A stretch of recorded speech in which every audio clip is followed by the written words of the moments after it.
and Dr. McKinnon for the first time. Hello, everyone. The first item on our newly revised agenda is a consent agenda item, and I would look for a motion to adopt the items on the consent agenda. John, is there a second? Second. Heather, any discussion on the consent agenda? Hearing none, all in favor? Motion is passed unanimously, 7-0. Brings us to item 3, public comment. Any members of the public wishing to be heard? That was quick. Mr. D'Agostino? Mike D'Agostino, Glen Hill Road. And you have the option to come to the podium if you'd like. No, I'll sit, but I get enough in the limelight. I noticed there's no public comment at the end of the meeting, so I figured that's probably because the Yankees will be up by 4 runs at that point. We want to get out quick, but I just wanted to mention again, I said I'm going to do this, and I'm going to do it at every meeting. School lunches are free. Hot lunches are free. Take advantage of it. Get your kids free lunches. It's healthy. It's good for them. It's good for the school district. And I just want to encourage parents to strongly consider taking advantage of the opportunity. Thank you, Mike. Additional public comments? Board member comment? Yeah, I want to acknowledge our PTAs, both the JRMS PTA and the RES PTA. The JRMS PTA I got to visit with today, and they did the groundbreaking for the new pavilion project. And I'm just so impressed by what they've been able to put together. It's certainly the largest scale project I've been aware of, and I think it's just so impressive that a volunteer group can do something like that. And then also, and it's such a gift to our students in our community. And then also the information and communication that the RES PTA is putting together, the videos that they're posting with information to reach out to families who might be new to the community is practically professionally done. I'm so impressed by it and grateful to them that they are putting in so much effort to welcome our new families. Colleen, other board member comments? I would like to just publicly thank the members of the staff, the members of the community, everybody who's gotten vaccinated and done their part to get us out of this situation, and hopefully even more people will come along, and maybe one day we won't have to wear masks. That would be great. Yeah. So I want to thank everyone who's done that. Thank you. Board member comments? Okay. Brings us to reports of administration. I'll turn it over to Dr. McKinnon. Thank you very much. The first report, other than myself, which I think I might do that at the end of my testing report, if you don't mind, or combine those together, is Dr. Pearson, you got with your curriculum. All right, so you all have a copy of my report, and I'm really pleased to share today that we were able to send out a communication to the full community that we have launched our new curriculum website. Remember that this replaces Atlas, which I'm sure you're all tired of me talking about, the fact that Atlas went away and we did not immediately have the Google-based folder system to replace that. But we are really pleased today to be able to launch the curriculum. As you can see from my report and from the listserv that went out today, the website will be developed in phases. So the first phase is really the critical information in K through 8 through the math, English language arts, and science sequence, and then access to links on the Barlow website to the program of studies, misnoted in my report as course of studies, and then also the individual course descriptions. Throughout the year, we will be adding parent resources and videos and more information, and then ultimately we really want the students to have a piece of explaining our curriculum, such as they've done with their descriptions of the Latin program at the high school, and explaining the learning experience from their perspective. So really pleased to launch that today, and I hope that that helps to provide a glimpse into what's happening into our schools, the community. Thank you. Sharon? Should we take a question? Oh, absolutely. Yeah. Go ahead, Chris. No, just will there be other overviews of other K through 8 coursework? I'm thinking of social studies, for example. There will. So we don't have content leadership for the social studies department. So that requires having me gather teachers together to do a review, to confirm that the curriculum documents I have still reflect the correct pacing. We haven't made any changes to the social studies curriculum since the last legislative mandate a few years ago. But I do want to confirm with the teachers that, again, the curriculum pacing is correct before I reformat it. The reformatting is really the most time-consuming part of the task, moving it from the archive documents into the format that is much more succinct. It doesn't provide parents as much information, but based on our surveys of curriculum steering and through the board curriculum committees, we think that it's telling parents what they really want to know. They want to know the topics, the objectives, and concepts and skills. Okay, so you'll communicate that as things are added? As things are added, we'll send updates for sure. Okay, any other questions?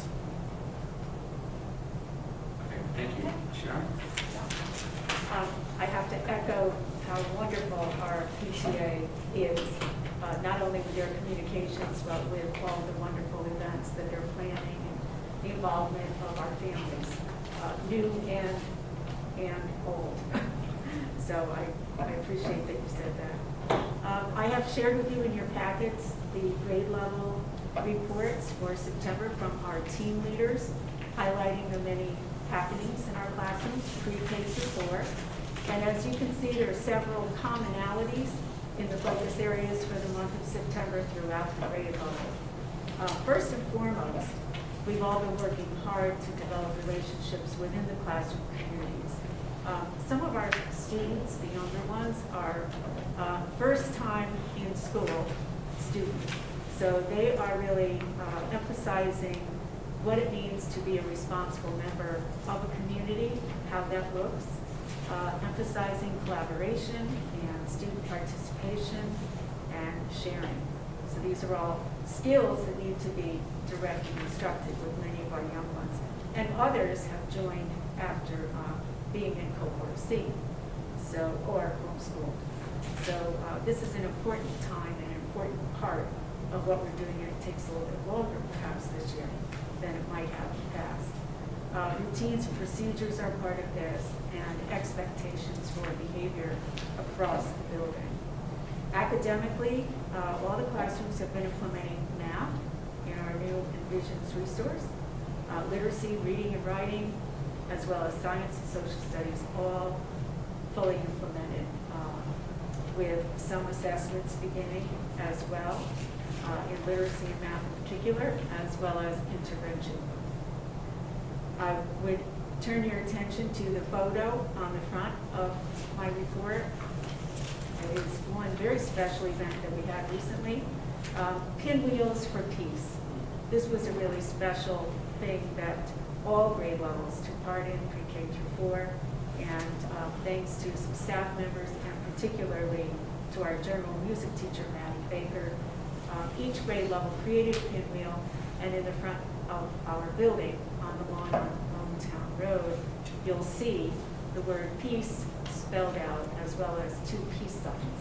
And a nice musical event was a part of this as well, a special song. So it was very meaningful. It was in recognition of International Peace Day, which is annually September 21st, celebrated. So those are some of the important highlights at RES. Thank you. Can I ask a question?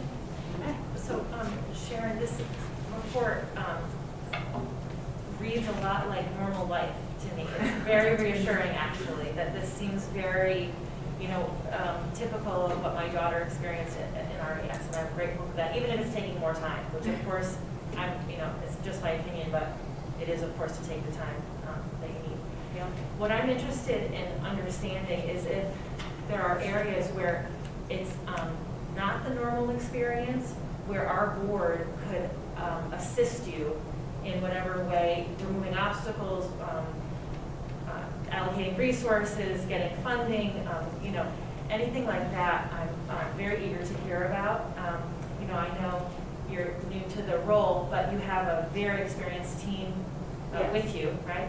And if they were to suggest anything like that, I think our board in general would really want to know Yes. what those kinds of things might be. And that's great to hear. And in fact, we have started with some budget-related conversations.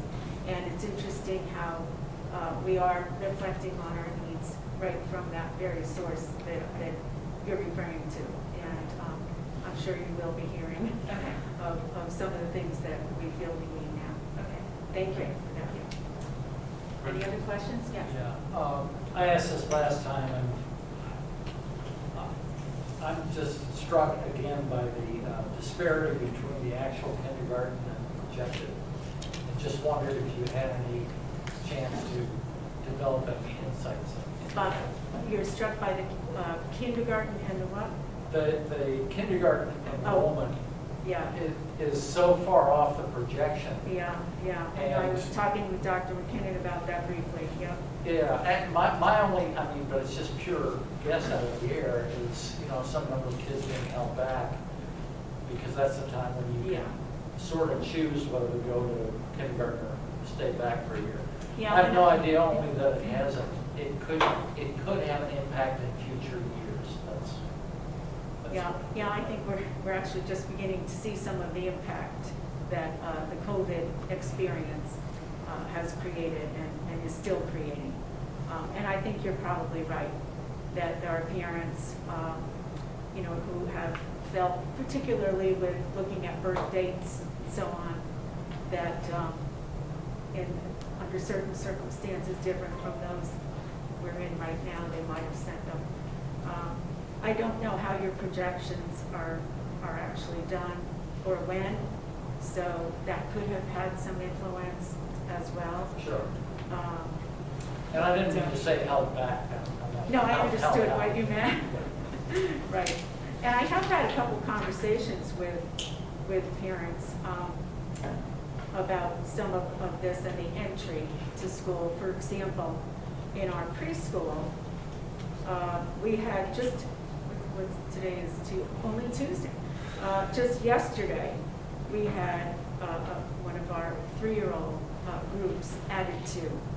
And parents had enrolled the child, but had actually waited for the three-year-old birthday to occur before the first day of school. So there is a lot of thinking like that, waiting for that point of maturity or what have you. Thank you.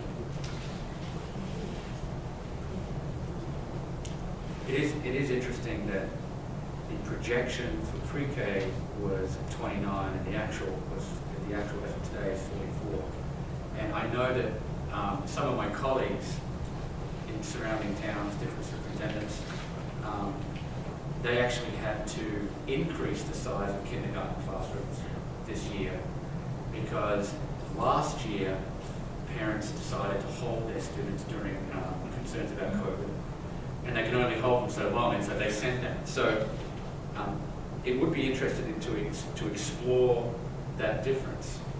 And I think you're right, Chris, it could mean more students than we expect next year, because parents can only hold students for so long. I think we also have a number of preschool programs that offer private kindergarten around here.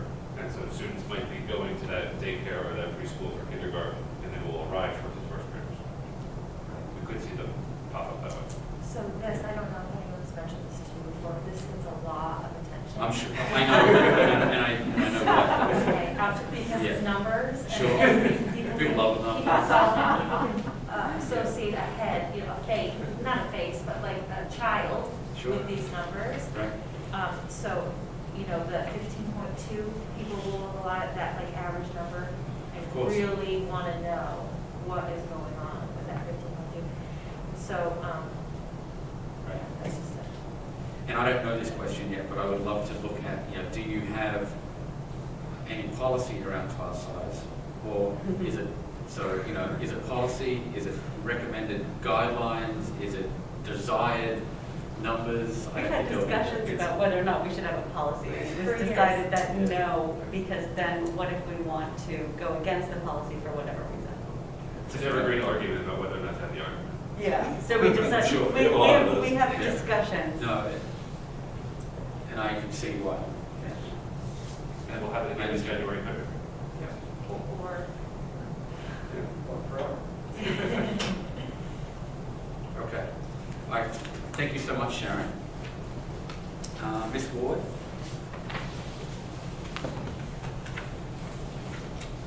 Good evening, everybody. As was shared, we had a groundbreaking this morning for the outdoor classroom, which was very exciting.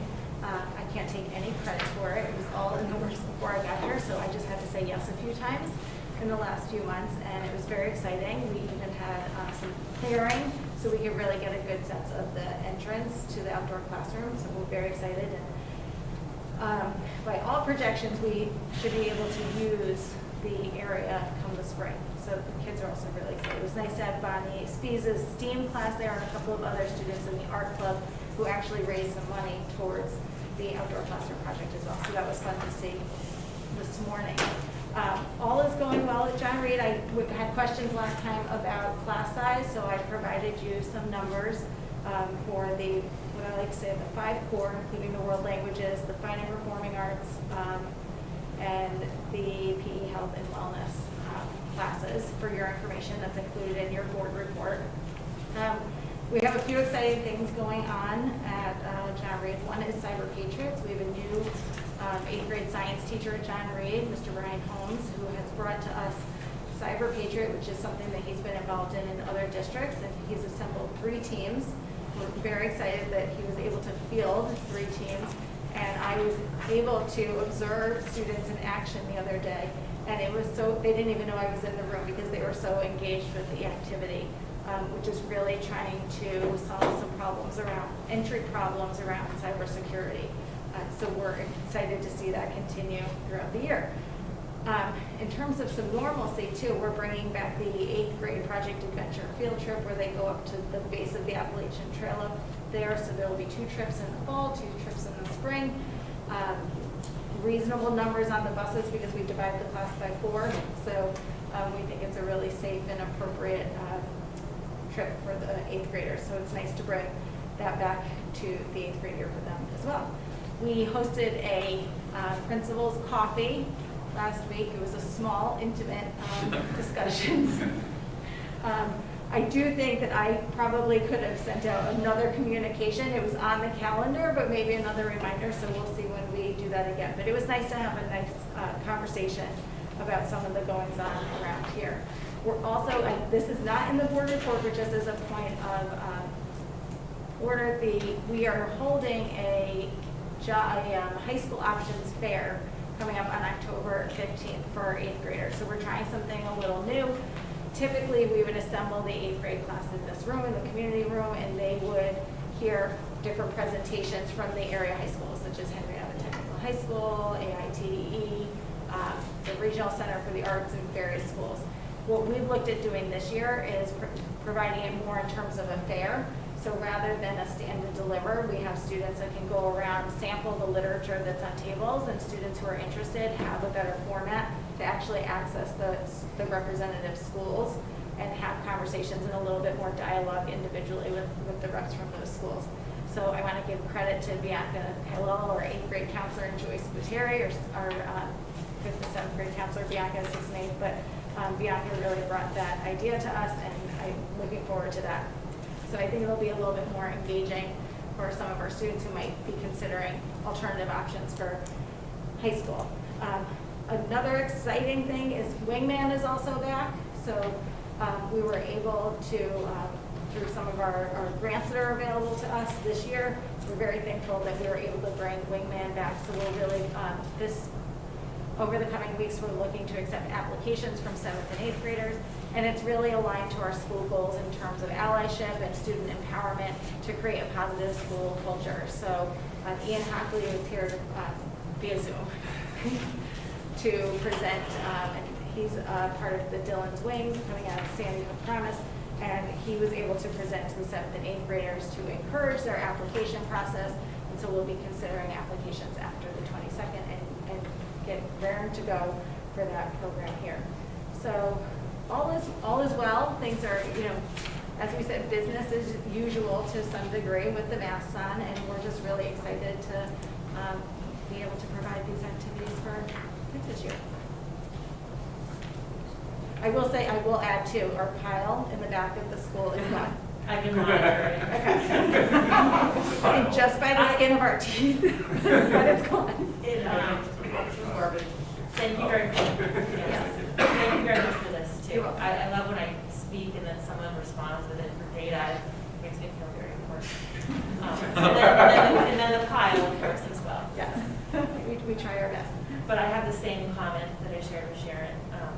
Anything that might bubble to the surface that you really wish we could help with, Thank you. We want to know that so that we can act.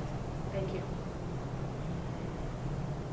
Quick comment, I do appreciate you bringing back those rock climbing trips, having three students that have gone on that trip. They loved it, and I'm sad if students missed it last year, but this is great, and Wingman too.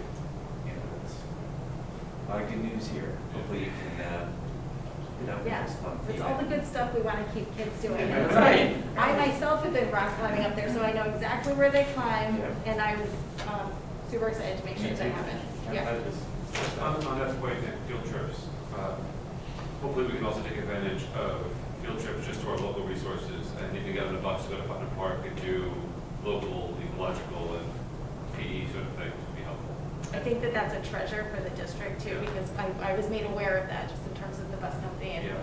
Right across the street. Right, Yeah. Well, that for sure, but I think Yeah. you also have resources in terms of Putnam Park and Huntington State Park and, yeah, If the bus company is paying for it, Yes. let's use it. yes, absolutely. And I just have to throw in the famous Reading Mile of the Norwalk River Valley Trail will probably be ready by spring.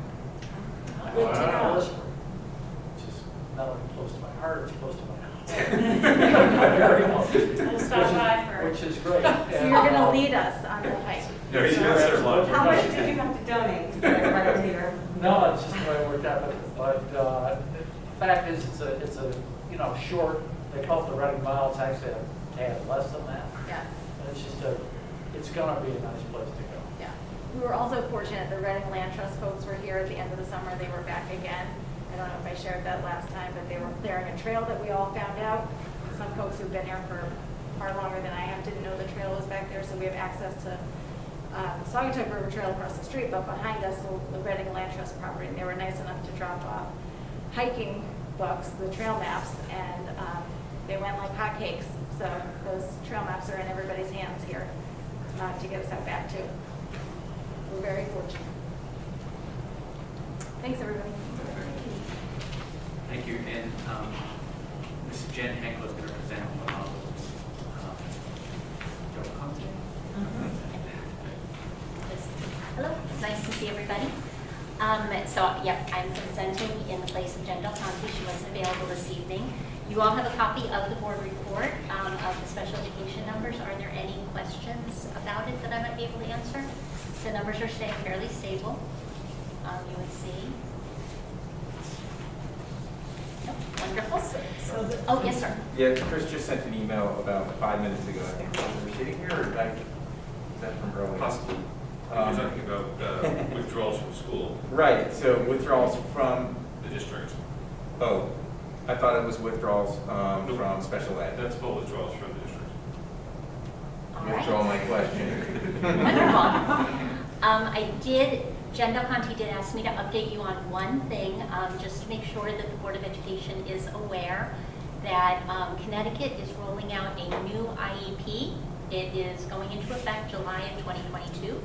So we are going to be in the process this year of getting teachers trained and getting ourselves ready to roll over into that new system. It's called CTSEDS, SEDS, is Special Education Data System. They are coming out with the special education module with all of the training for the module this spring, followed eventually, but they don't have a timeline for a 504 module as well. So it will be a system, it will take the place of what we currently use, which is IEP Direct. And it will give us the opportunity to have everything in one place when it comes to special education data and information.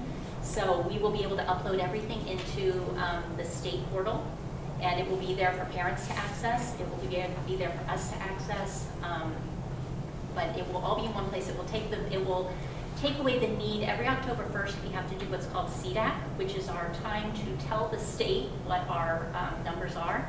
We won't have to do that anymore because the state will already know, and it will be a continually updating process. The training, like I said, the training occurs. We have a core team that is going to be doing the initial training, but we will eventually make sure that all of our teachers are trained in IEP compliance. And what else to tell you? Most of the work, honestly, is going to have to be done by the special education administrative assistants because they have to take everything that is currently in IEP Direct and upload it into the state. So they are already starting that process. They have about 10 months to get it done. And so that's where we are right now. Any questions? Yes, ma'am. So what is the impact on our students with that kind of, or even the community for that kind of work? Is there a resource change, or do you need money, or? So good question. It is completely free. It is through the state, so it actually might save us a little money because right now we pay for IEP Direct. This will take the place of that. It won't. The impact will primarily be just on special education teachers learning how to use the new IEP, but they are going to be coming out with a lot of training for parents as well, so the parents know how to read the new IEP. The CPAC is going to be putting together training. The Connecticut Parents Advocacy Group is going to be putting together training, so there will be ongoing updates. Our job is to make sure that stakeholders are aware of it, so the Board of Ed, parents, staff, just to be aware that it is coming. While staff is training, will we need subs, like that kind of training? Possibly. The way it's being rolled out in the spring is between January and March, there are going to be 8 two-hour modules. So, for example, I've signed up for every Thursday from 2 o'clock to 4 o'clock for 8 weeks. I have to do an online, it's a live training, so it's not like you can watch a recorded webinar later. You do have to have it, do it during that time.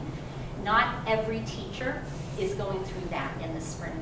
We've identified a core group, I believe, I'm trying to remember, I think it's about 3 in the elementary and 3 in the middle school. So depending on what their responsibilities are and depending on when they've signed up for it, because there's a lot of different options of times, they were each able to choose what fit best into their schedule. We may have to figure out a little bit of coverage, but it wouldn't be full days. Okay. Any other questions? Oh, yeah. Looking at the eligibility and declassification section here,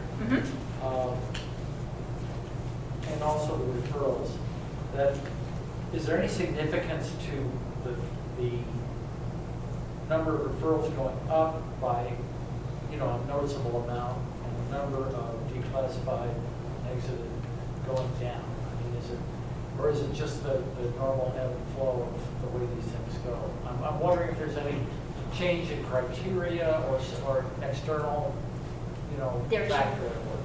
No, good question. There is no change in how students are determined eligible, so the criteria is set very clearly. Sometimes it's just that's the way it happens, so there's no specific reason why it would look different this month from September of last year. Coming back from the summer, sometimes parents have concerns, especially with COVID, concerns that their children may need more support, and so we do look at all of those, a parent referral, just like a school referral, we would take seriously. Are you seeing any consistency in need since COVID and the remote learning? Anything that we should be aware of that? Nothing really, not in the area of special education. Again, I mean, our classification, the way we determine eligibility hasn't changed. So if a student would have been eligible 2 years ago, they would be eligible now and vice versa. Those expectations are still clearly laid out, and so we look at the data and make those determinations. I guess I don't really know how to ask the question, but my concern, I don't know how to frame a question around my concern. It's just that there would be like a long-lasting impact upon, from COVID, from the remote learning, upon students that might not have adapted well to that learning model. I'm just concerned that that might linger with us for a while. So part of our job is to determine a disability versus something that is transient. And so again, we're using the same criteria we've always used to determine eligibility for special education. And, a disability isn't necessarily going to be something that only comes up because of COVID. So we're going to stick with this, we are mandated to stick with the same criteria. Okay. However, when you see us do a presentation on student testing information in a moment, you will see a decline in student achievement, and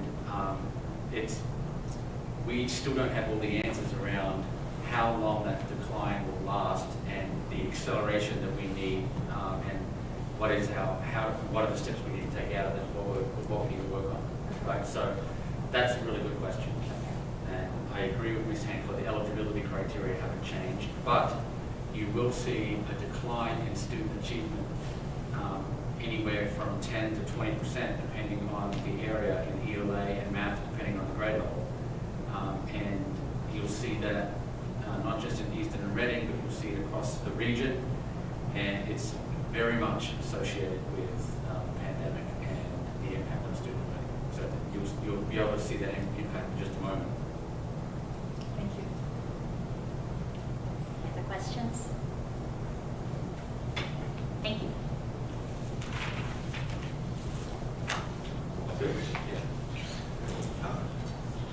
That brings us to discussion of possible action, 2021 test score updates, which is the presentation Dr. McKinnon had just used.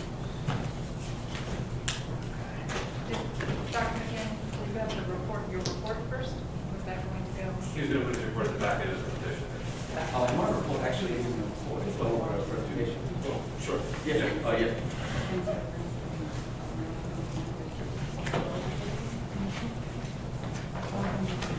Okay.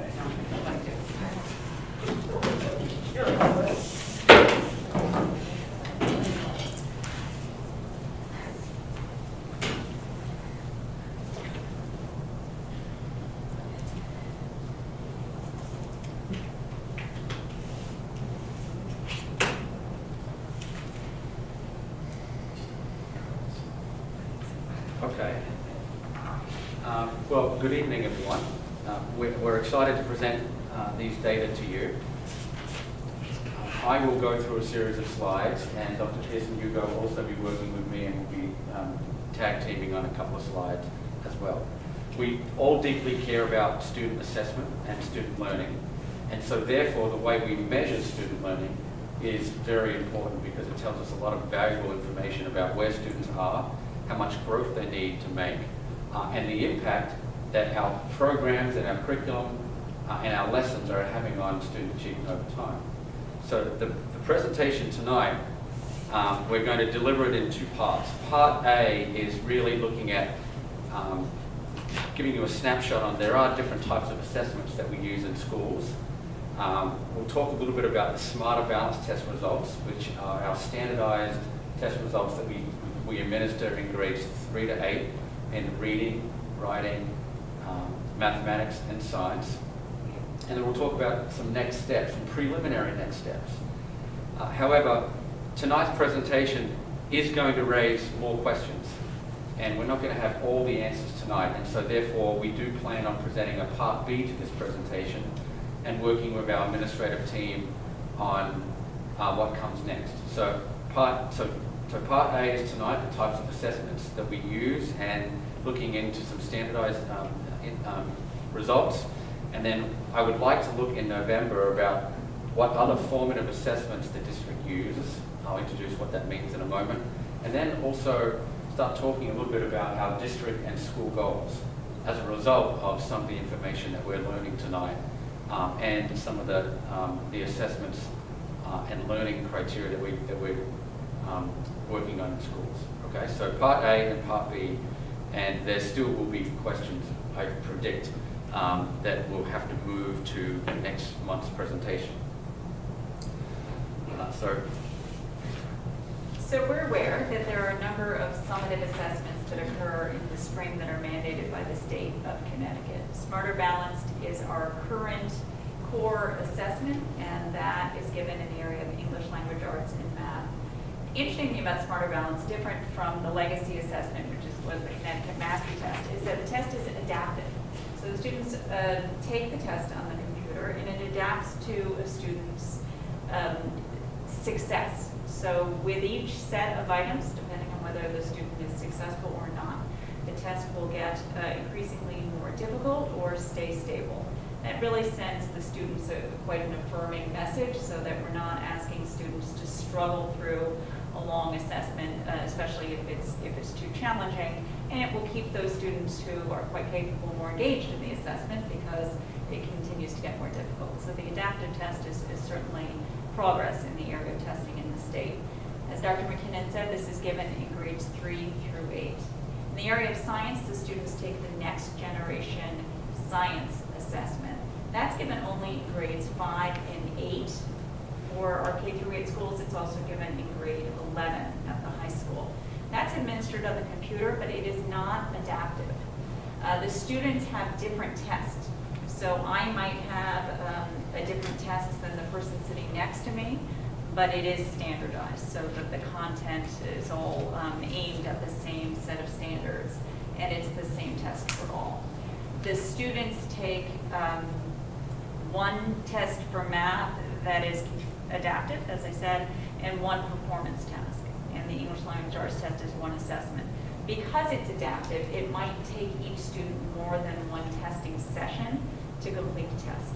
So I understand from the administrators that most students will complete the test for, say, English language arts in 2 days, that it could take the students 2 testing sessions. So when you hear there are only 3 tests, it doesn't mean that it's only 3 days of testing, because it can certainly take longer. We do have students that persevere and persevere and persevere, and sometimes it's the testing proctor who's encouraging the students, if you feel like you've had it, please take a break. Okay, great. So I was talking before about the different types of assessment, and student assessment can really be sorted into 2 categories. You can see on the slide there, formative assessment and summative assessment. Formative assessment occurs during student learning and can be used by the teacher to improve learning while it takes place. And summative assessment occurs after an episode of learning and is intended to summarize a student's achievement at a particular time. Okay? According to research, formative assessment has the greatest impact on student learning because it places the information in the hands of the teacher and the student at the time of learning, at the time that it occurs. And standardized assessments, including the assessments that we're going to talk a little bit about tonight, the Smarter Balanced assessment, would fall into the summative category. And these assessments are important for a different reason. They measure a school's growth or a school's achievement or a district's achievement over a period of time. And it helps us calibrate our curriculum and our lessons according to a set of standards that are state-driven, and allows us to compare ourselves to different regions. So, but certainly, formative assessments, if you're a classroom teacher, they're the assessments that you're using to improve student learning, because you administer an assessment, and if you provide feedback right away to that student, then you can actually improve that student's understanding of a particular concept. So if I was to put that into a graphical representation of what I just said, and I apologize, the slide's coming out a little bit blurry. The large block box is formative assessment. That's where we should be emphasizing our resources and how much value we assign to a particular type of assessment. The accountability is the box in the top right-hand corner. And that's important as well, but that's how we would assign value to the Smarter Balanced assessments that we're talking about. Formative assessments does, really three things. It helps students identify their strengths and weaknesses and identifies target areas for improvement. It includes a periodic review of student work and provides students with clear examples. And it helps students recognize the impact on student learning and make adjustments accordingly.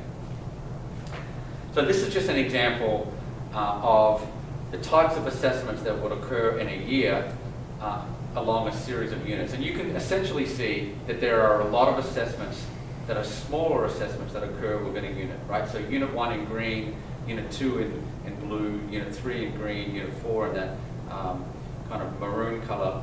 There are different little dipsticks along the way. And sometimes there are quarterly assessments, big groups of assessments that occur after a unit. But the summative assessment would occur right at the end on that continuum. And it's really an assessment of the entire year.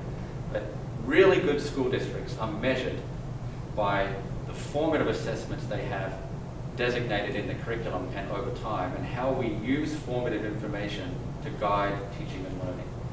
So that's an example of, for example, how you would arrange a series of formative assessments within a year of mathematics.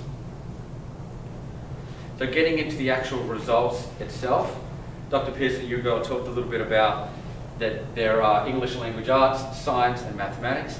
In the area of English language arts, which is one of the domains, there are 4 major claims, and those claims are reading, writing, speaking and listening, research and inquiry. And mathematics, there are concepts and procedures, problem solving, communication, reasoning, modeling, and data.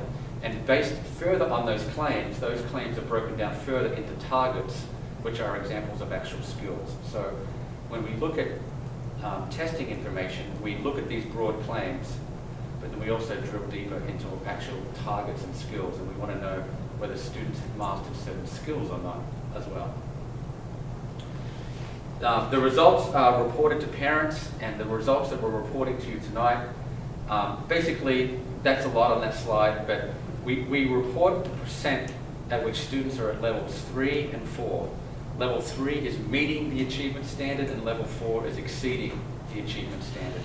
Okay, so when we say that 75% of students met the standard, that means they're at levels 3 and 4. And there are students who are at level 2, which means approaching the standard, and students who are at level 1, which means they did not meet the standard. Okay, so I will send you, I did print out a whole series of reports and handouts to give to you, but they're back in my office on my chair, so I do apologize for that. I will send those to you a little bit later. But what we did here is we looked at the last 5 years of Smarter Balanced test results for English language arts and mathematics, and we compared Eastern, Reading, and our DERG A school districts. Our DERG A school districts include Darien, Buchanan, Ridgefield, Weston, Westport, and Wilton, and obviously Eastern and Reading are included in that DERG A comparison. The state provided this data to us, and they provided it with a disclaimer. They explicitly said, do not use this data to compare yourself to other districts, right? And the reason why they said that, they've always mentioned that in the past. They're particularly emphasizing it this year because there's so much variability in how different districts dealt with COVID, whether they had hybrid learning, whether they had X number of days in remote, whether they had X number of days in full in person, and how they addressed students that were in remote, for example, very greatly. And so typically when you look at assessment information, you do want to control for variables and outliers. It's hard to do that when everyone is different. However, we did it anyway, because I know we know you want to see it. So for English language arts, from 2015,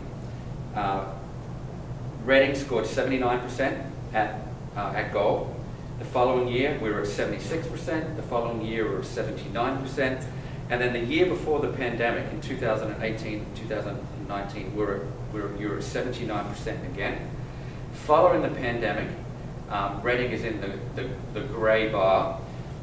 You dropped from 79% at goal to 74% at goal, which is a decline of 5%. If you compared yourself to the DERG average, the DERG average is 78.4. So the DERG also declined 5%. However, the year before the pandemic in 2018-2019, the DERG was higher, 83.2. Okay, so both the DERG and Reading declined approximately 5%, and so that's the comparison there. You had a trend line going across the top there of the previous set of data that was pretty flat, and then you can see the last column of data is 2020, 2021, and then there's a gap there. We did not administer the assessments in 2019, 2020 because of the pandemic, and so the big picture here is that Reading overall grades 3 through 8 declined 5% in the area of English language arts, but the DERG also declined 5%.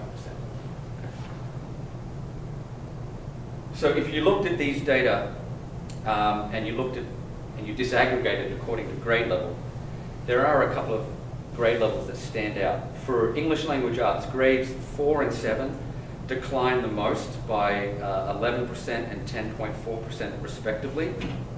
However, grade 4 was still higher than the DERG average, 71% to 68%. And the DERG declined by 14.4% in grade 4. Okay? Whereas in grade 4, we declined from 71%, we declined 11. The DERG declined 14. So you can see the kind of the difference there. Reading is actually higher than the DERG in grades 3, even though you declined in that area. Another standout area is grade 7. Grade 7 was higher than the DERG average, 73.3% compared to 72.5%. So we declined 10 points from 2018-19 to 2019-20, but we're still higher than where the DERG is at the moment. So can you go back one slide to the aggregate ELA scores? The DERG ELA average was 78.9%. Yes. And when you flip to the next slide, the DERG didn't hit 78.9 in any individual grade except grade 5. Really smart. And obviously there's going to be difference in cohort sizes, which so it's not just going to be a straight average, but it seems unlikely that's correct. 9. I can see that. We'll have to look into the spreadsheet there and to see if there's any reason for that. Just reading the Observation. lower. Right. Okay. So we have the raw data. We can look into that.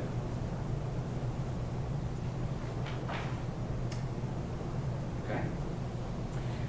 All right, so in order to have a fuller understanding of our students' progress over time, it's important also to look at the cohort comparison, right? So we can look at year over year, we can look at the DERG averages and how many percentage points we dropped, but we really need to consider the students, right, and their progress over time.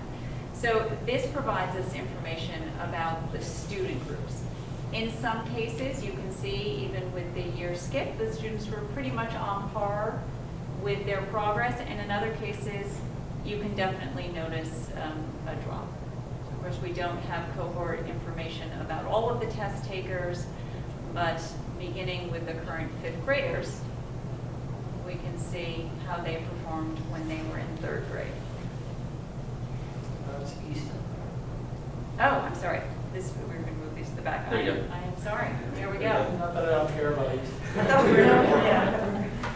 And in Reading, we can do the same thing. So you can see here that the students who are currently in grade 6, pretty much on par performance, and then a slight drop to our students who are currently in grade 7, that's the grade 6 performance, and so on. Got one cohort going up. So you can see in Right. one cohort, certainly those students are currently 9th graders. Right. For those in the audience who might have an interest in the, the 9th grade performance. They were strong all along and had that conventional 4th to 5th grade dip that we've seen, and then sort of came back up. Yes. The English language arts story, honestly, is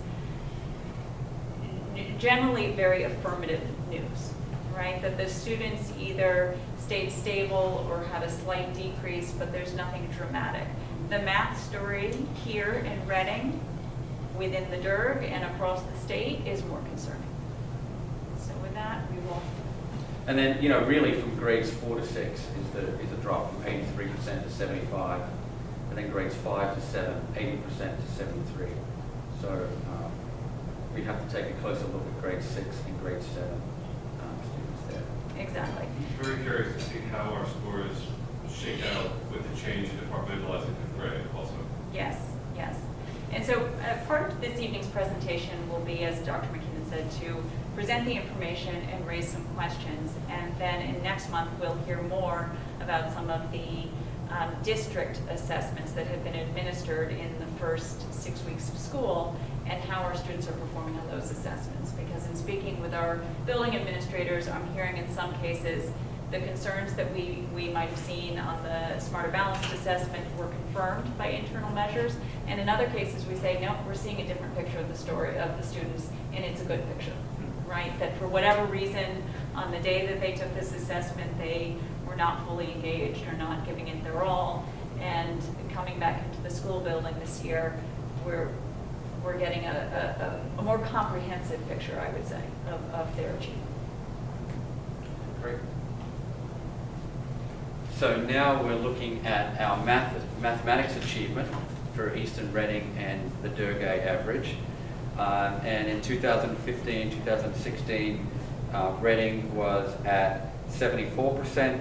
The following year, we went to 75%. The following year, in 17-18, you're 77.9. You stayed stable for 18-19 at 77.8. And then following the pandemic in math, overall, you went from 77.8 to 69.4, which is an 8% decline overall. The DERG, in comparison, essentially are around 83 to 81. You can see that the DERG is a little bit higher than us in all years leading up to the pandemic, particularly the year 18-19 where they're 83.9, and they declined approximately 6% from 83. From 83 down to 73. Actually, that's closer to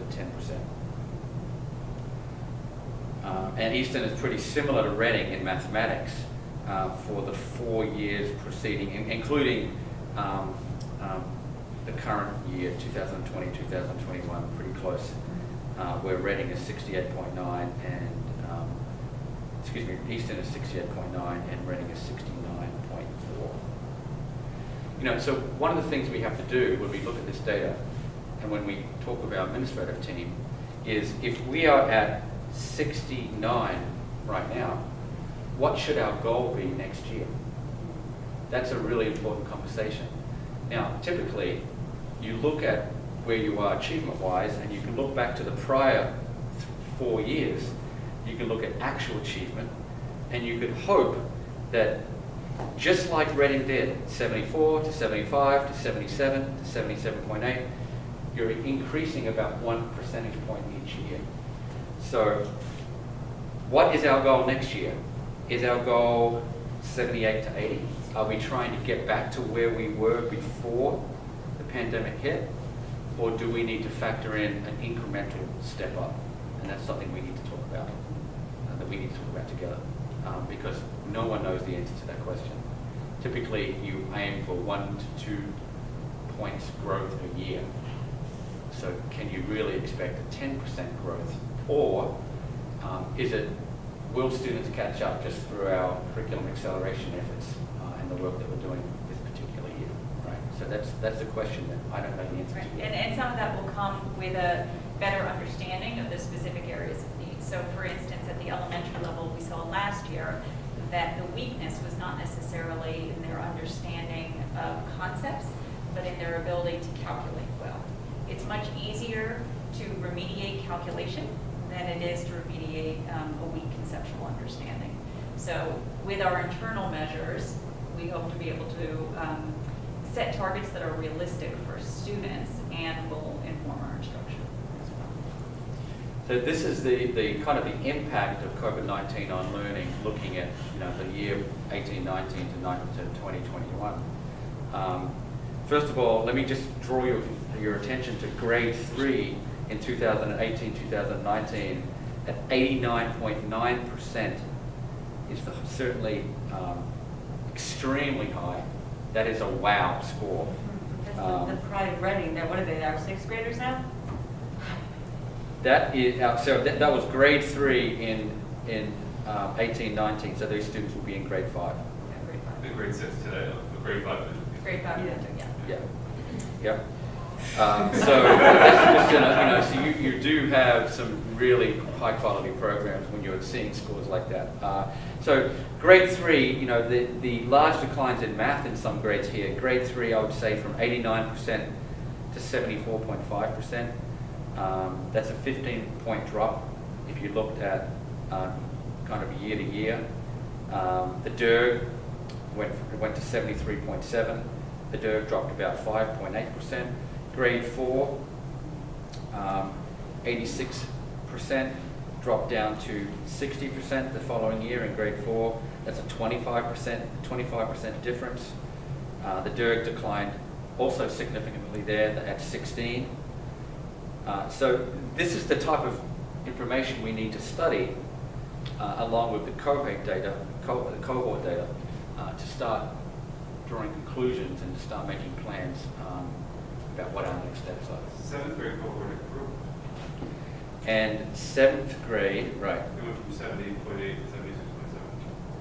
Yes, and so yeah, if on the next slide, you can see the Reading cohort data.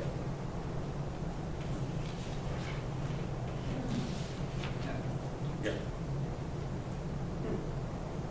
Right, so you can see in our now Reading cohort data for mathematics that there's a concerning drop, certainly, in the group of students who are currently 6th graders, but as 5th grade test takers, that cohort went from 91% at goal to 64% at goal. So that's a concerning drop. That's something obviously we want to dig into. We want to either confirm that, yep, indeed, the wow, let's figure out how we're going to support these students is valid, or we have some additional internal data that provides another story. And that's one of the things that is going on right now at the building level. And then you can also see that the grade 4 to grade 6, we've got another drop from 86 to 65, also a concerning drop, not a few points, but a much larger drop. In the other 2 grades, you see an increase. So these are students who are currently 8th graders. It looks as if the kids taken for the first time in sort of grade 3 at 74% performed well compared to the other cohorts, as did the kids down at 7th and 8th grade. And I'm wondering the extent to which the 7th and 8th graders benefited from the experience of taking the test several times before, and the 3rd graders had the benefit of not having been as disrupted in as much as they didn't see as much curriculum going into the test as the other folks. But it's those middle cohorts that were most severely disrupted by the full shutdown, the loss of the whole testing year, and then the ins and outs, as well as the transition to middle school. And that's absolutely a possibility. And some of you who have been sitting on this board for a longer period of time can remember that as we've really tried to dig into the reasons for performance drops in particular, and consider the transition from an elementary environment from grade 4 to grade 5, and also a different structure of the instructional model, from flexible grouping at the elementary level to fairly static grouping at the middle school level, and then also the rigor of the assessment. So we know that the standards and the expectations for students to apply critical thinking skills increases with the rigor of the test, and that change is most notable really in grade 4 to grade 5 to grade 6. And then there's some leveling off of that. So I think that there are many factors that would inform a change in the student's performance. It doesn't mean that it's any less concerning. So this is information that we're looking at carefully, both with the administrators and with our content specialist. And in answer to one of the questions earlier, sort of what do we need from the board? We're looking at our staffing, we're looking at how we're deploying paraeducators, flexible grouping. Obviously, if we have a higher number of students who require intervention, then we need to look at the tiers of intervention support and what's being done in the classroom, as well as outside of the classroom. So you might remember also that in particular, for mathematics at the middle school level this year, they're not using one single core text. And the reason for that was so that the teachers would be able to differentiate their instruction more effectively by using different resources, by using formative assessments so they can consider the needs of the students and then select the resources appropriately. So while it's still very early in the year, our hope is that the ability to be more responsive to student needs helps support the students who need to be stretched in the enrichment, as well as the kids who are going to need to take a few steps back to fill some gaps.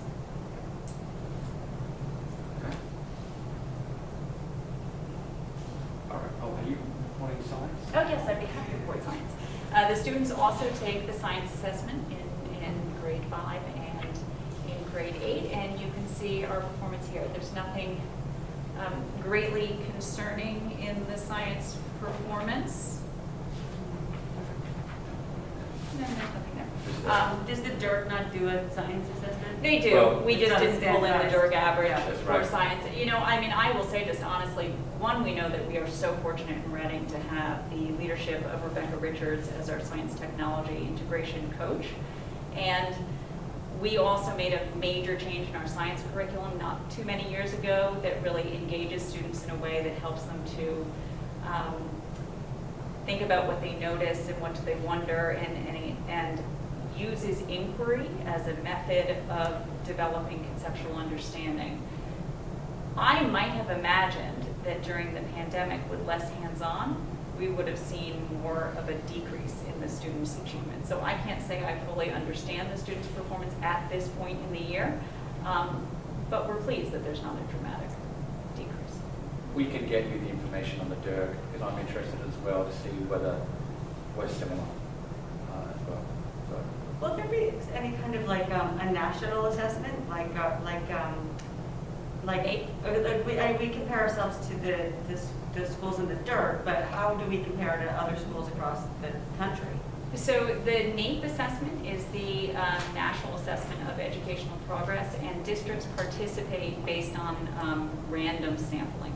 So in this year, I know that Easton has been selected to participate. I do not believe that Reading has been selected, but that's the national assessment that we have, which doesn't include everyone. Right. Right, but if I'd be you curious. were more interested, you know, I can get more information about the NAEP assessment, or you can go online and Google NAEP, and you can see the performance of students over time. What is it? NAEP? NAEP, N-A-E-P, National Assessment of Educational Progress. we do have some other, so we use the NWEA. So that could give you some national standards, and you can look at local norms, how we do it compared against districts like ourselves, and there are national norms in there as well. Beginning in 8th grade, we use the College Board assessment. So our 8th graders again this year will begin taking the PSAT 8-9, and they will take it twice, take it in the fall and also in the spring, and then our 9th graders take that same assessment again. Okay. Grade 8. So you can actually see some progress. That was 3 before, 2 slides back? 5. Grade 5 and 8 takes the Science. science assessment. Yep.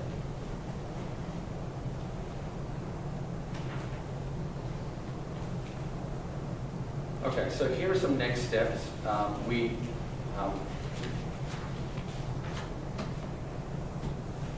This data is hot off the press. We are literally putting this presentation together in the last couple of days, and so that we do need to examine other data and other assessments, including the NWEA and our elementary reading and math assessments. I mentioned that slide before, the Venn diagram. And right now we presented to you the summative assessments. We really need to identify what are the formative assessments as well. And then we need to conduct an in-depth analysis of our intervention programs. How many students are requiring intervention as a result of the pandemic? Is it more or less than in years past? What are the programs and protocols and the procedures for students to enter into an intervention program? One of the things I'd like to do is we looked at the claim in the major areas of the assessment. We also need to look at the target level, which are the individual skills, and so we can drill down to the skill level to do that. And then identify some high quality instruction that we would like to see happening in our classrooms. And when I would like to talk about this more in coming months, but the idea of high quality instruction to me includes having clear learning targets for students, having success criteria so students can know themselves how they're doing in a particular area, so they can self-assess themselves, so that teachers can provide feedback to students more readily.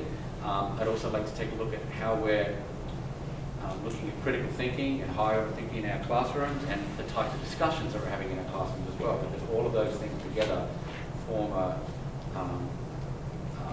core group of skills and strategies that I think can improve instruction.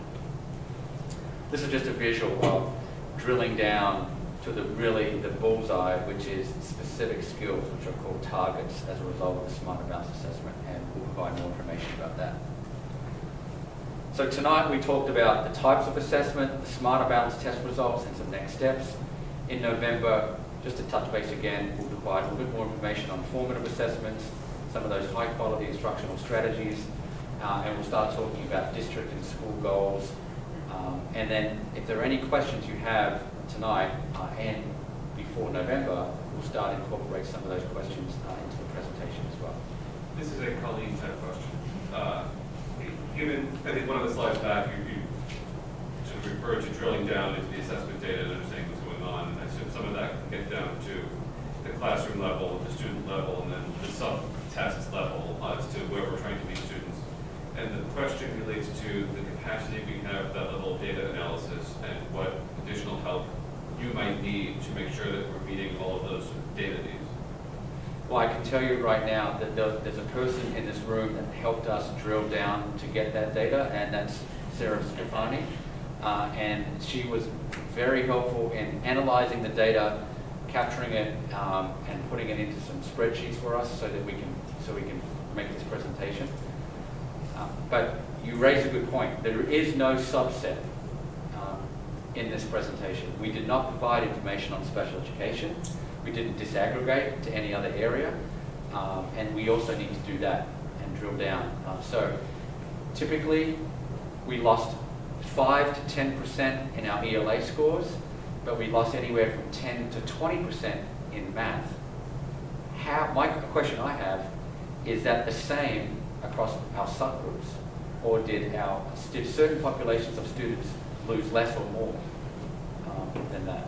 And that's a lot, right? So the impact, in conclusion, the impact of the pandemic reduced student achievement from 5 to 10% in ELA and up to 10 to 20% in mathematics.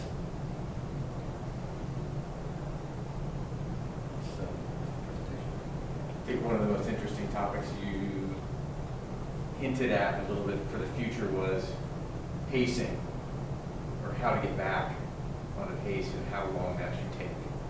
Should it be incremental, 2% a year? Right. I don't think these kids have 10 years to get back on pace, you know, when we're talking about mathematics, and I'm sure there's a larger conversation, you know, nationally, worldwide, you know, in other countries that are experiencing the same thing. I'd be really interested to hear that, you know, your opinions of that when we meet in November. Like what should we expect, you know, by the end of this year? That same incremental increase that we used to see, or some sort of catch-up? Whether there'll be more of a surge. Yeah. And what does a surge require? Well, yeah, not like what's going to happen, but what we're going to, you know, what we're going to shoot for, and then what might happen. Yeah. I totally agree. We need to see a trend line and where we think we're going to get. We need to see what's possible. I mean, if you don't have a goal, obviously you're probably not going to hit it. Are we administrating the WA's mid-year this year also, or just beginning of year? We're administering at the beginning of the year and to students who receive intervention at the midpoint of the year. And then, So that will also help us refine sort of what our expectations should be in the spring. it will. Yes, just another facet to this, and it's where my head goes to, you know, if a student is struggling to meet a certain standard or expectation, of course, I want to give them the resources that they need to achieve what they can achieve.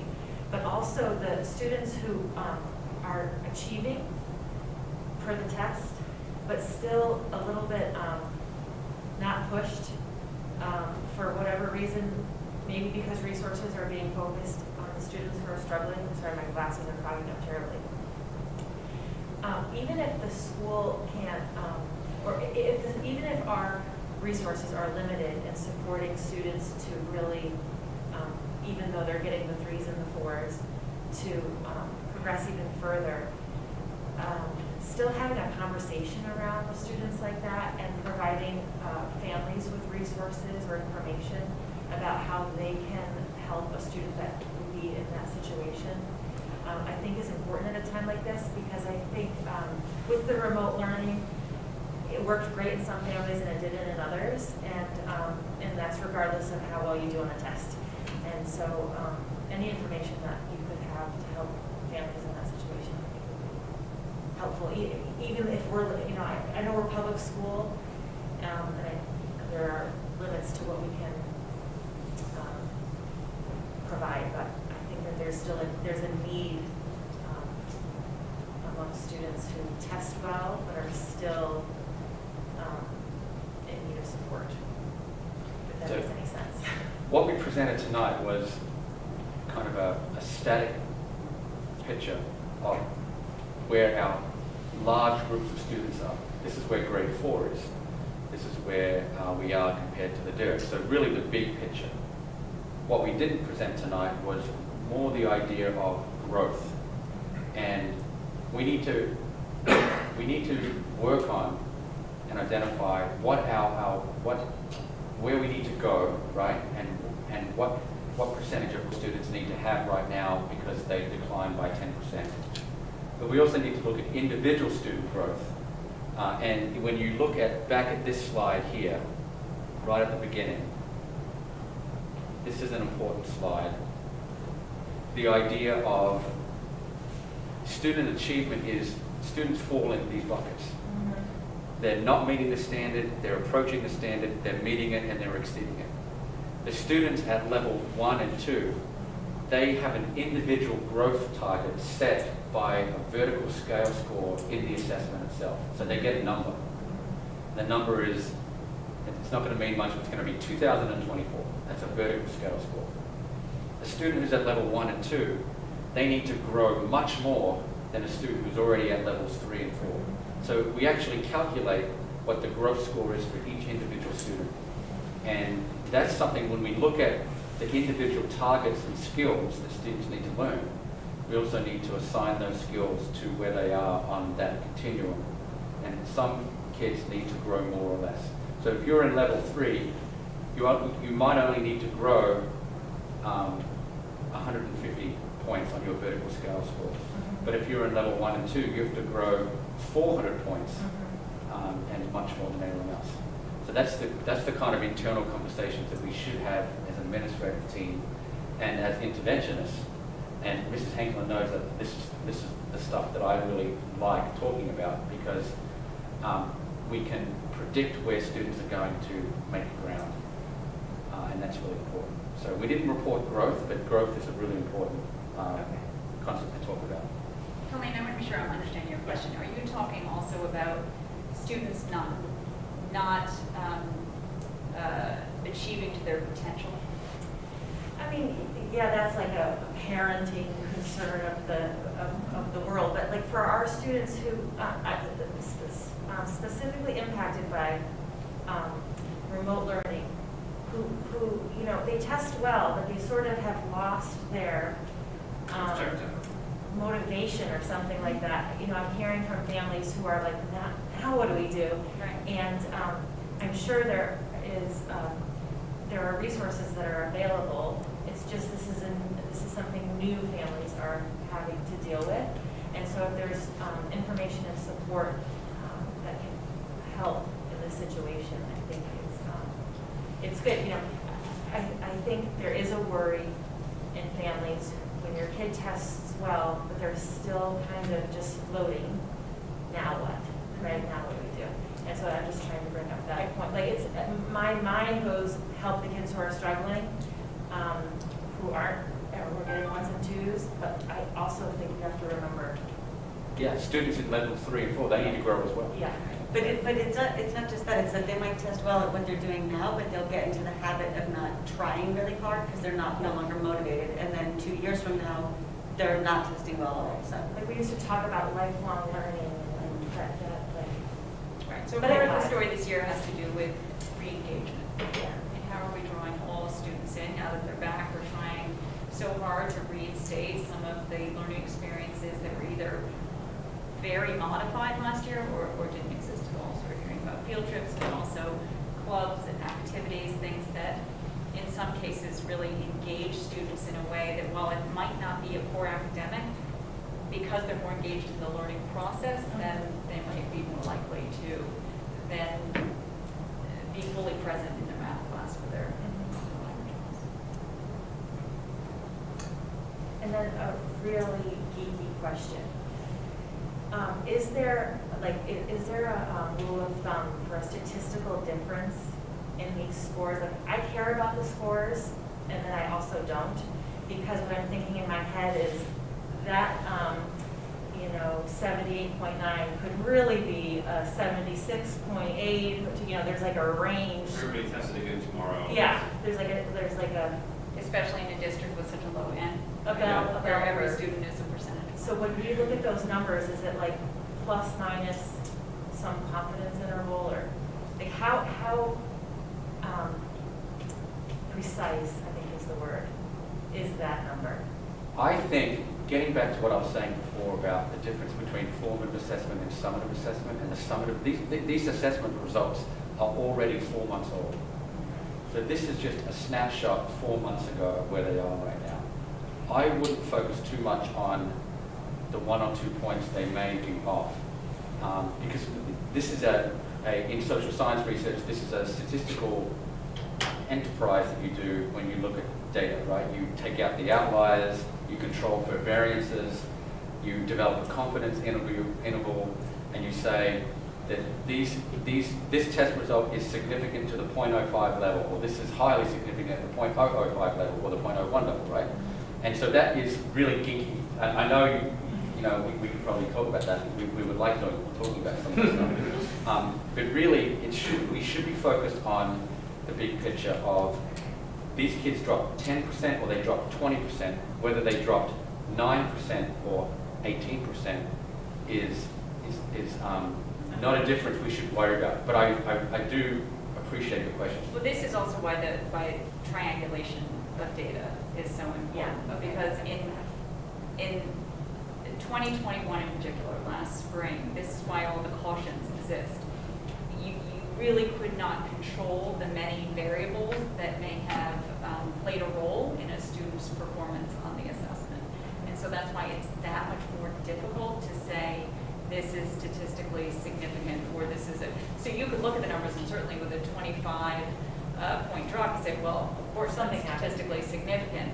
But then part of the story will be, what did we see on the NWEA? What are we seeing on initial unit assessments? And then is that drop still quite as significant? So I would never want to do a statistical analysis of this one data set alone, because I just don't think it would hold up.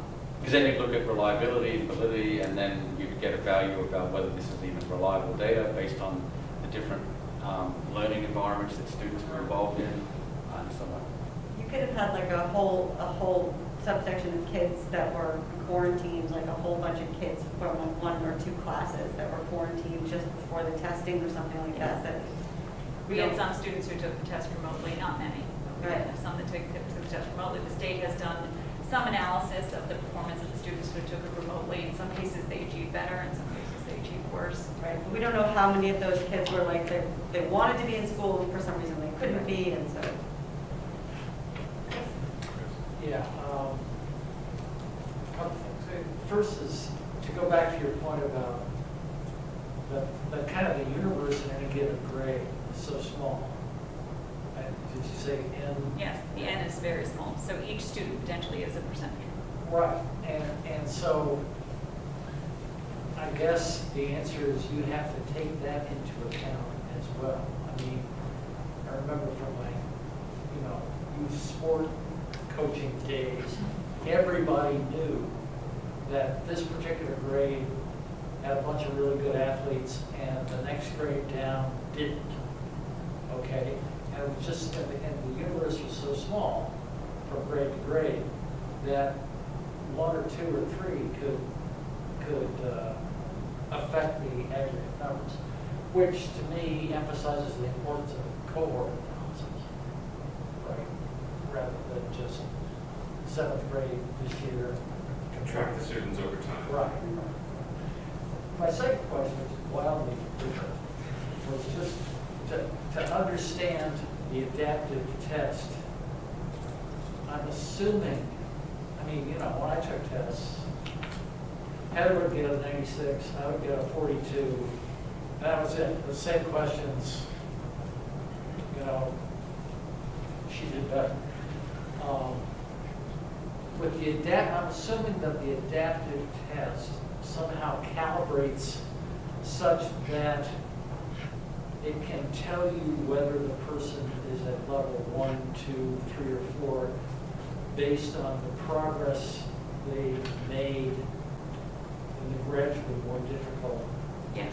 aspect of the questions. Did I get that? Yeah, the standards are still the standards, Yeah. right? So if a student is not demonstrating mastery of a certain set of questions, the standards might not get increasingly more challenging within the set for that grade level, so that the student has some sense of success on the problems, but they might get the answers correct. It doesn't mean that their scale score or their performance is going to be any better, right? So the student has to ultimately master the standards that are assigned for that grade. Even if Chris does 100 items and Heather does 100 items, and you both get a certain number correct, if they're different items, you might have shown mastery, and the person next to you did not. There's lots of there's just simple visuals out there that explain what a computer adaptive test is really doing. And it's just, instead of being a bank of 50 questions, where you have to answer 50 questions within an hour, the bank is 500 questions. And based on how you're progressing through those series of questions, you're getting 3 questions correct, and then you get a question wrong, what happens and what question you get next. That would be a great study to look at kind of the reliability of that. Yeah, and the NWA assessment is also adaptive, and we do see students who spend days taking that assessment, because if they're successful on that assessment in particular, they can go well outside of the standards that are associated with their grade level. So they can keep persevering until they stop, and in some cases that's where we see tremendously high scale scores. I hope we don't let kids take a test for days just to boost that score. Well, we do not, but there are certainly some conversations that our administrators have with parents to say, I'm not sure that this is healthy any longer, and maybe you can talk to your child at home as well, because we have all the information we need, and we don't want many days to go by where they're sitting in front of the test. But we've got some kids that really want to do it, honestly. Believe it or not. Okay. Thank you. Thank you. Dr. Good, you want to give your report? Sure, and I can, the administrators are welcome to leave. If you'd like, you can hang around if you'd like to. You having Don't- fun? This might be the time to good night. Yep. Thank you so much. Thank you. Thank you, sir. Thank you. Thank you. Okay.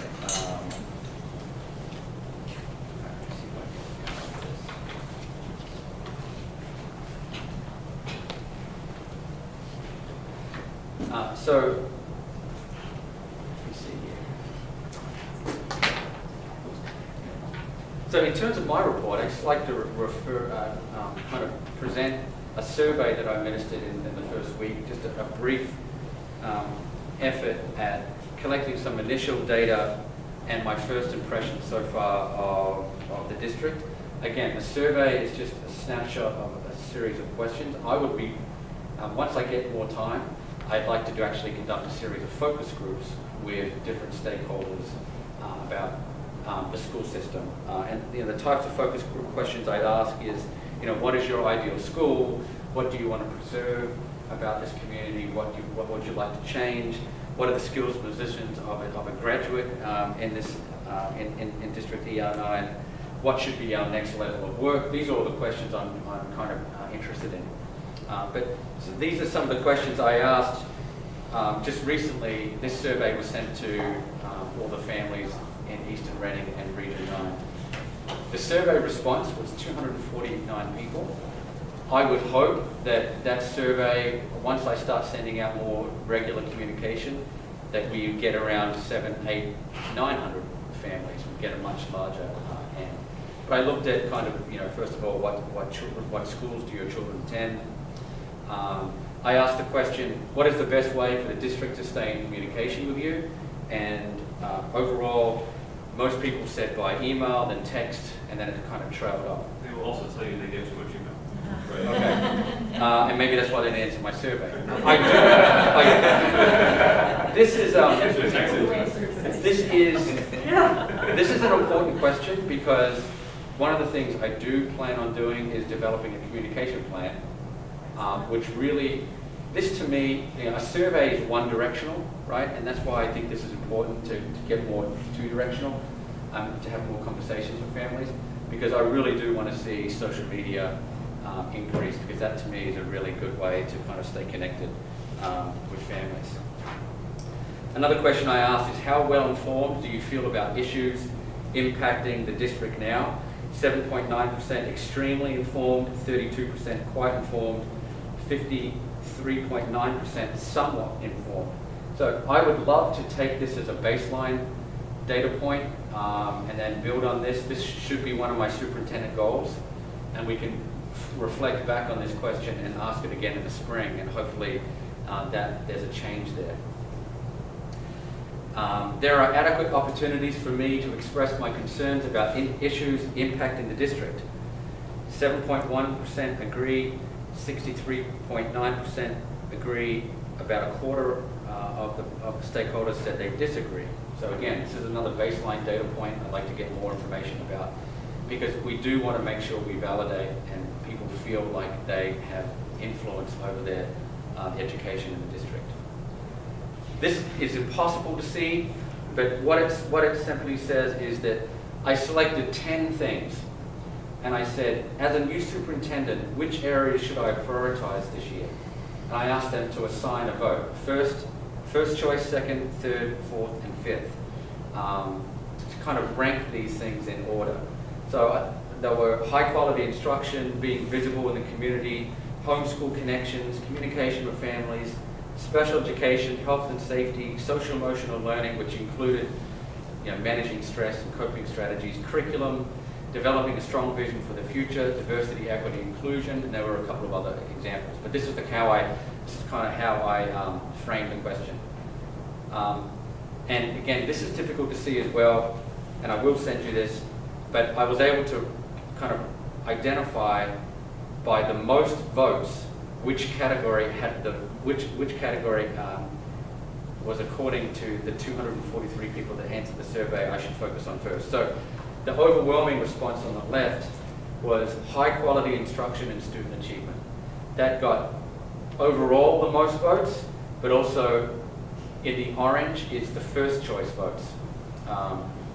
So we've got first choice votes, second choice, third choice, fourth choice, and fifth choice. So high quality instruction, social emotional learning, health and safety, communication with families are certainly in the top 4.